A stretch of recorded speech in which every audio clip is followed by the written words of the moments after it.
দল গঠন হল এইটো আমি ওয়েলকাম কৰিছোঁ আৰু আমি ভাবোঁ যে এই নতুন দলে আমাৰ এই বিটিচিত কোনো প্ৰভাৱ পেলাব নোৱাৰে কিয়নো আমাৰ ইয়াত অলৰেডি আমি ইউপিপিএল দল হিচাপে আমাক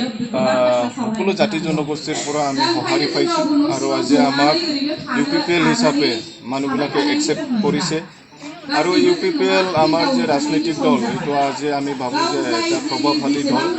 তো ইয়াত মানে কোনো এটা তেনেকুৱা নতুন দলে তেনেকুৱা কোনো এটা প্ৰভাৱ পেলাব আজিতো হাগ্ৰামা মহিলাৰী মানে কি নতুন আঁচনি লয় নলয় ইয়াৰ দ্বাৰা একো আমাৰ কিবা ফেক্টৰ নহয় কিয়নো তেখেতে যোৱা 17 বছৰত তেনেকুৱা কোনো এটা ৰাইজৰ কাৰণে ভাল কাম কৰি দিব পৰা নাই তেনেকুৱা কোনো আঁচনি ল'ব পৰা নাই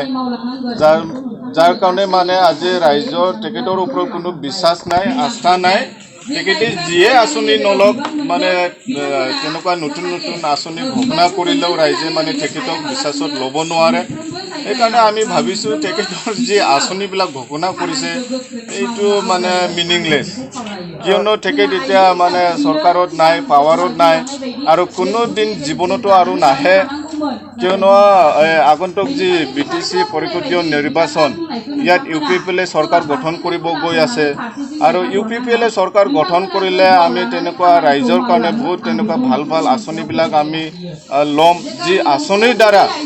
বিটিচিত বসবাস কৰা সকলো জাতি জনগোষ্ঠী মানে উন্নত হ'ব আমাৰ হেল্থ মিনিষ্টাৰ হেমন্ত বিশ্ব শৰ্মাই যি কৈছে মানে মডেল কোড অফ কণ্ডাক্টটো উঠাই দিব এইটো তেখেতে মানে উঠাই দিব মানে তেখেতে আমি শুনিছোঁ তেখেতে মানে লেটাৰ লিখিছে ইলেকশ্যন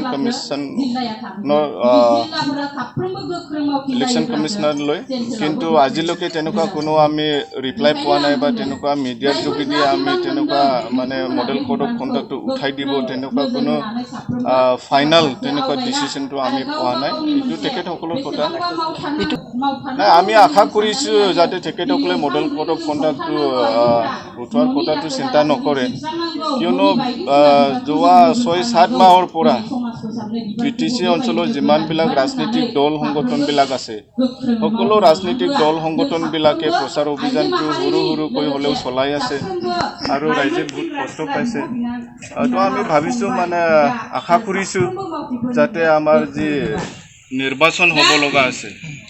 এইটো তেখেতসকলে যদি তেনেকুৱা ভাল এটা মানে কি কয় এইটো চিষ্টেমটো কৰি পেলাই তেখেতসকলে পাতি দিয়ে এইটোও আমি আশা কৰিছোঁ আমিও কৈছোঁ যে মানে ইউপিপিএল দল হিচাপে আমিও বিচাৰিছোঁ ইলেকশ্যনটো সোনকালে হৈ যাওক কিন্তু এই বুলি মানে ৰাইজক মানে কি ক'ব এইটো নেগলেক্ট কৰি পেলাই যে ইলেকশ্যনটো পাতিব লাগে এইটোও নহয় সকলো দিশত ফ্ৰম এভৰি এংগেল এইটো চাব লাগিব যে ইলেকশ্যন পাতিলে কি হ'ব নহ'ব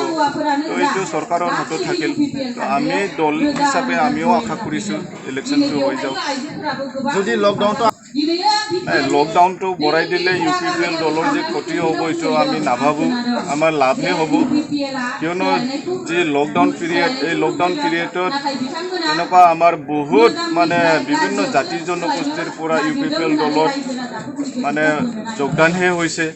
এই লকডাউন পিৰিয়ডত আজিলৈকে মানে লাখতকৈ অধিক আমাৰ বিভিন্ন জাতি জনগোষ্ঠীৰ পৰা আমাৰ ইউপিপিএল দলৰ নীতি আৰু আদৰ্শটো ভাল পাই পেলাই মানুহবিলাকে যোগদানহে কৰিছে তো আমি নাভাবোঁ লকডাউন থকা নথকা ইয়াৰ লগত কিবা নাই ৰাইজে আমাক আজি আঁকোৱালি লৈছে কাৰণটো হ'ল যে ইউপিপিএল দলে ইয়াত শান্তিটো এষ্টাব্লিছ কৰিবৰ কাৰণে কাম কৰি আছে আৰু সকলো জাতি জনগোষ্ঠীক লৈ পেলাই আমি আগবাঢ়িব বিচাৰিছোঁ সমমৰ্যাদা সম উন্নয়নৰ কাৰণে আমি কাম কৰিব বিচাৰিছোঁ সেইকাৰণে ৰাইজে ইয়াক ইউপিপিএল দল হিচাপে আজি যিহেতু তেখেতসকলে আমাক আদৰণি জনাইছে একচেপ্ট কৰিছে আমাৰ আশা আছে যে মানে অনাগত দিনত লকডাউন হওক নহওক মানে ৰাইজে আমাক সঁহাৰি জনাব আৰু আমি আহি থকা যি বিটিচি পৰিষদীয় নিৰ্বাচন ইয়াত মানে 30টাতকৈ অধিক আমি সমষ্টিত জিকি পেলাই আমি চৰকাৰ গঠন কৰিম